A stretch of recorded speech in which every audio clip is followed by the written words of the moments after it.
Good morning, students. Welcome to another session of the quadratic equations for class 10th. Dear students, in the previous class, we have learned how to find solution of a quadratic equation by factorization method. In today's class, we will learn to find solution of a quadratic equation by two other methods, namely the completing of the square method and the quadratic formula. So let us take up the method of completing the squares. We will consider the quadratic equation ax square plus bx plus c is equal to 0, where a is not equal to 0. Our first step will be to divide the complete equation by the coefficient of x square, that is by a. So we get ax square upon a plus bx upon a plus c upon a is equal to 0. Now a and a cancels and we are getting x square plus bx upon a plus c upon a is equal to 0. We'll take the second step and we'll take this c upon a to the right hand side and we get x square plus b upon a into x is equal to minus c upon a. Carefully look at this left hand side. This left hand side needs to be a perfect square if you want to use the method of completing the squares. Now for a perfect square, what are the terms that are required? So we all know that a plus b whole square is equal to a square plus 2ab plus b square. Now compare this to the equation that we had got. We have x square as a term which is a square, that means it is a square. We do not have any term more which is a square, so there is no b square. But yes, we have b upon a into x, so it has to be 2 into a into b. So let us first of all try to make this term as 2 into a into b. So we have here x square term plus this b upon a into x. If I multiply and divide it by 2, I get 2 into x into b upon 2a is equal to minus c upon a. Now to get the b square term, I will add b upon 2a whole square to both the sides. So we add b upon 2a to the left hand side to make left side a perfect square. If we add to the left hand side, we have to add it to the right hand side also. This b is what? B upon 2a. So we add b upon 2a whole square to the left hand side and we add it to the right hand side also. Now again left hand side is x square plus 2 into x into b upon 2a, b plus b upon 2a whole square. So isn't it a square of x plus b upon 2a? So we get the left hand side is a perfect square of x plus b upon 2a whole square, whereas the right hand side is minus c upon a plus b upon 2a whole square, which is b square upon 4a square. If we take the LCM, what do we get? We get equal to minus 4ac plus b square upon 4a square. That is what we get as the right hand side. So therefore, if I get x plus b upon 2a whole square is equal to b square minus 4ac upon 4a square. If I take the square root of both sides, I get x plus b upon 2a is equal to plus minus under root of b square minus 4ac upon 4a square. Now what is the square root of 4a square? The square root of 4a square is 2a. So I get x plus b upon 2a is equal to plus minus under root of b square minus 4ac upon 2a. Now I have this x, the value of x I need to find out. So I'll take b upon 2a to the right hand side. What do I get? I get minus b upon 2a plus minus under root of b square minus 4ac upon 2a. So if I take the LCM, I get x is equal to minus b plus minus under root of b square minus 4ac upon 2a. What is this? This is the quadratic formula. So the quadratic formula is given by x is equal to minus b plus minus under root of b square minus 4ac upon 2a. This has been done for you also here. So you can see this if there's any doubt. And we get the quadratic formula as x is equal to minus b plus minus under root of b square minus 4ac upon 2a. Let us see the steps to solve the quadratic equation by the completing of the middle of the square method. The first step is that divide all the terms by a, the coefficient of x square. The second step is move the number term, that is c upon a, to the right side of the equation. This is optional. You can let it be on the left hand side also. The third step is complete the square on the left hand side of the equation and balance this by adding the same value to the right side of the equation. The fourth step is take the square root of both the sides of the equation. And final step is add or subtract the number that remains on the left hand side of the equation to find the value of x. So you will see we will take up these 5 steps every time whenever we want to solve a question by the method of completing the square. Let us take up an example. The equation is 2x square plus 3x minus 8. Now I need to solve it by the method of completion of squares. So what will I do? Recall the first step. The first step is to divide each term by the coefficient of x square. So I divide each term by 2, getting x square plus 3 upon 2x minus 4 is equal to 0. Now the next step is to take the constant term to the other side. So I take 4 to the other side to get x square plus 3 by 2x is equal to 4. X square plus, now if I take this becomes the middle term of the 3 upon 2x becomes the middle term. So I have it as twice of 3 upon 4x. Now to make it a perfect square, I need to have the square term also of 3 upon 4. So I take 3 upon 4 square on the left hand side. So I will take it on the right hand side as well. If 3 upon square is upon 4 square is on the left hand side, so I add 3 upon 4 whole square to the right hand side also. Carefully see, the left hand side is of the form of x square plus 2 into 3 upon 4 into x plus 3 upon 4 whole square. That means it is equal to x plus 3 upon 4 whole square. Whereas the right hand side is what? It is equal to 4 plus 9 upon 16. I take 16 as the LCM and I am getting 73 as the numerator. So I get x plus 3 upon 4. I take the square root of the two sides and I get x plus 3 upon 4 plus minus under root of 73 by 16, which is equal to plus minus root 73 upon 4. So x is equal to, I take 3 upon 4 to the right hand side and I am getting x is equal to minus 3 upon 4 plus root 73 upon 4 plus minus. So that means the two values of x are minus 3 upon 4 plus root 73 upon 4. That means minus 3 plus root 73 upon 4, or minus 3 minus root 73 upon 4. So this has been done for you again in this slide. You can see we are getting the same values. X is equal to minus 3 plus minus root 73 upon 4. So these are the two possible values of x that we have got.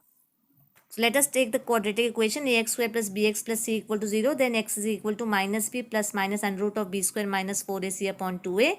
This is known as the quadratic formula. If b square minus 4ac is greater than or equal to 0, then the roots of the equation ax square plus bx plus c equal to 0 are given by x is equal to minus b plus minus under root of b square minus 4ac upon 2a. Solve by using the quadratic formula. 3x square minus 8x minus 4 equal to 0. Again, we'll solve here. Let us take out the value of a, b, c first. A, the coefficient of x square is 3. B, the coefficient of x is equal to minus 8. C is equal to minus 4. That is the constant term. We'll use the quadratic formula. I know that x is equal to minus b plus minus under root of b square minus 4ac upon 2a. This is the quadratic formula. I'll put the values of a, b and c. Minus b means minus of minus 8. Minus of minus 8. Plus minus under root of minus 8 whole square minus 4 into 3 into minus 4 upon 2 into 3. That means we get what? We get equal to 8 plus minus under root of 64 minus plus 48 upon 6, which is equal to how much? This is 8 plus minus under root of 16 into 7 upon 6. Under root of 16 means 4. So 8 plus minus 4 root 7 upon 6. That I am left with 4 plus minus 2 root 7 upon 3. That means again this has been done for you. You can check it. It is, the answer is coming out to be same. It is 4 plus minus 2 root 7 upon 3. Now let us take up the questions of exercise 4.3. In exercise 4.3, first question, you have to find out the roots of the quadratic equation if they exist by the method of completing the squares. And the second question, wherever they exist, you have to also find them out by using the quadratic formula. I think you all should be able to do this. Let us take up the questions that follow. Question number 3, find the roots of the quadratic equation. We will be doing one part, that is the second part of this question. The other questions, 4th to 11th questions, we will take up just the equations, except for the 9th question. We will solve that completely. But the other questions, we will just make the equations.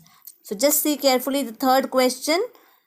it is 1 upon x plus 4 minus 1 upon x minus 7 is equal to 11 upon 30. Third question, second part, and we have to solve it. So we will simplify this first, and on simplification we will get the quadratic equation. That equation we will solve. So after taking the LCM, we get the simplified quadratic equation as x square minus 3x plus 2 equal to 0, which factorizes to x minus 1 into x minus 2 is equal to 0, which means either x minus 1 is equal to 0 or x minus 2 is equal to 0. So x is equal to 1 or x is equal to 2. That means 1 and 2 are the required roots of this equation. I hope it is clear. Similarly, the first part can also be done by you. Now let us take up the ninth question. 2 water taps can fill a tank in 9 hole number 3 by 8 hours. The tap of larger diameter takes 10 hours less than the smaller one to fill the tank separately. Find the time in which each tap can fill the tank. Here we've taken it up as the pipe. You should have ideally taken it as tap. Let the time taken by the smaller pipe be how much? Everywhere where it's pipe, it should have been tapped over there. Let the time taken by the smaller pipe be x hours. Therefore, the time taken by the larger pipe comes out to be x minus 10 hours. So, if the smaller pipe is filling up the complete one tank in x hours, so in 1 hour, how much tank will be filled? In x hours, one tank is being filled up. So, in 1 hour, 1 upon x tank will be filled up by the smaller pipe. Similarly, if the larger pipe is taking x minus 10 hours to fill up one tank, so in 1 hour, this larger pipe can fill how much? 1 upon x minus 10 of the tank. So together when they are working, that means the smaller pipe fills up 1 upon x of the tank, the larger pipe fills up 1 upon x minus 10 of the tank. So together they are taking how much time? 75 by 8 hours. So in 75 by 8 hours, they are filling up one tank. So in 1 hour, how much tank would have they have filled? It would have been 1 upon 75 by 8, which is how much? 8 by 75. So we get 1 upon x plus 1 upon x minus 10 is equal to 1 upon 75 by 8. That is 1 upon 75 by 8 means what? 75, 8 by 75. So I get 1 upon x plus 1 upon x minus 10 is equal to 8 by 75. So we'll solve this equation to get the value of x. So this has been done for you. See here. According to the given condition, again 1 upon x plus 1 upon x minus 10 is equal to 8 by 75, which simplifies to 4x square minus 115x plus 375, which gives us two values, 15 upon 4 and 25. We'll reject 15 by 4 as it is less than 10. So x is equal to 25. Therefore, the smaller tap fills it in 25 hours and the larger tap fills the tank in 15 hours. Again, let us see the fourth question. The sum of the reciprocals of Rahman's age in years 3 years ago and 5 years from now is 1 by 3. Find the present age. So what will we suppose here? Let Rahman's present age be x years. So if it is x years now, age 3 years ago will be how much? It will be equal to x minus 3. Similarly, the age 5 years from now will be what? Whatever is the age plus 5. So it is x now. So 5 years from now it will be equal to x plus 5. It is written to us according to the question that sum of the reciprocal of these two is equal to 1 by 3. That means 1 upon x minus 3 plus 1 upon x plus 5 is equal to how much? 1 upon 3. So once we have got the equation, we will solve it to get the value of x, and hence we can get the age of Rahman. Fifth question in the mathematics test, the sum of Shefali's marks in mathematics and English is 30. Had she got 2 marks more in mathematics and 3 marks less in English, the product of their marks would have been 210. Find her marks in 2 subjects. So what we will suppose? We will suppose the marks obtained by Shefali in mathematics be how much? X. If the marks obtained in maths is x and the sum of the marks in maths and English is 30. So out of 30, maths has already x marks. So left out marks of English will be 30 minus x. So the marks in English are x minus 30 minus x. Now it says, had she got 2 marks more in mathematics, she's getting x marks in mathematics. So 2 more marks in mathematics means x plus 2. Similarly, had she got 3 marks less in English, she's getting 30 minus x marks. Minus 3 marks means less marks means x minus 3. That means 30 plus, sorry, x plus 2 into 30 minus x minus 3. The product is equal to 210.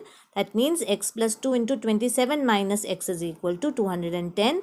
We will simplify this quadratic equation, solve it to get the value of x. That means we will get the marks obtained in mathematics, and then 30 minus that value of x will give us the marks obtained in English. Let us take up sixth question. The diagonal of a rectangular field is 60 meters more than the shorter side. If the longer side is 30 meters more than the shorter side, find the sides of the field. Now here we've taken up the rectangle ABCD with the shorter side as BC and the longer side as CD. If I suppose the shorter side X, then the longer side CD will be how much? So the longer side is how much? It will be equal to X plus 30 meters. Also, it is given to us that the diagonal is 60 meters more than the shorter side. So the diagonal is what? BD. It comes out to be X plus 60. Now we all know that a rectangle has all the angles has right angles. That means angle C will be equal to 90 degrees. So if you take triangle BCD, can I apply the Pythagoras theorem? So we know that BC square plus CD square is equal to BD square. BC is how much? BC is X. CD is how much? X plus 30. BD is how much? X plus 60. So we will put the values to get our required equation. X square plus X plus 30 whole square is equal to what? X plus 60 whole square. So we will simplify this equation, solve it to get the value of X, and hence the sides of the field can be found out. A train travels 360 kilometers at uniform speed. If the speed had been 5 kilometers per hour more, it would have taken 1 hour less for the same journey. Find the speed of the train. Distance is 360 kilometers. Let the original speed be how much? X kilometers per hour. If distance is 360, speed is x, the time taken will be how much? 360 upon x. Let us take up the second case. The new speed is how much? It is x plus 5 kilometers per hour. The distance remains same as 360 kilometers. So the new time becomes how much? New time comes out to be 360 upon x plus 5. Original time minus the new time is equal to 1. So we get 360 upon x.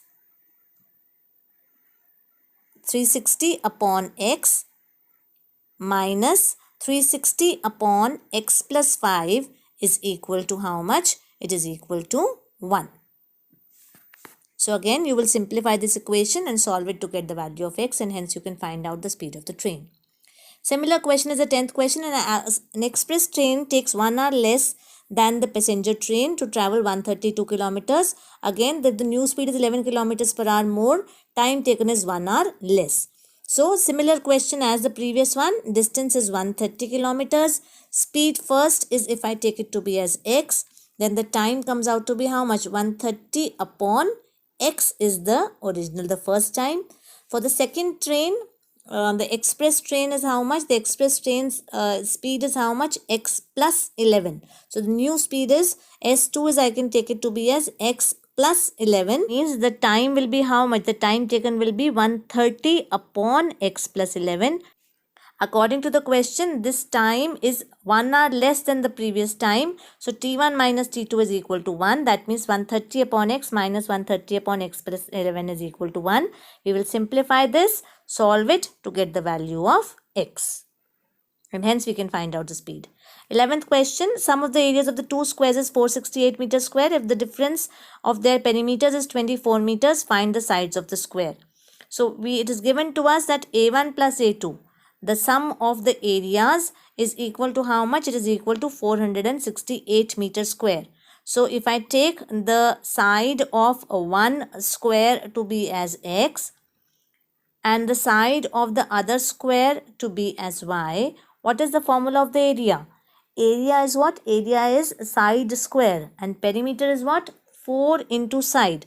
So if the side of the first square is x and the side of the second square is y, the sum of the areas comes out to be how much?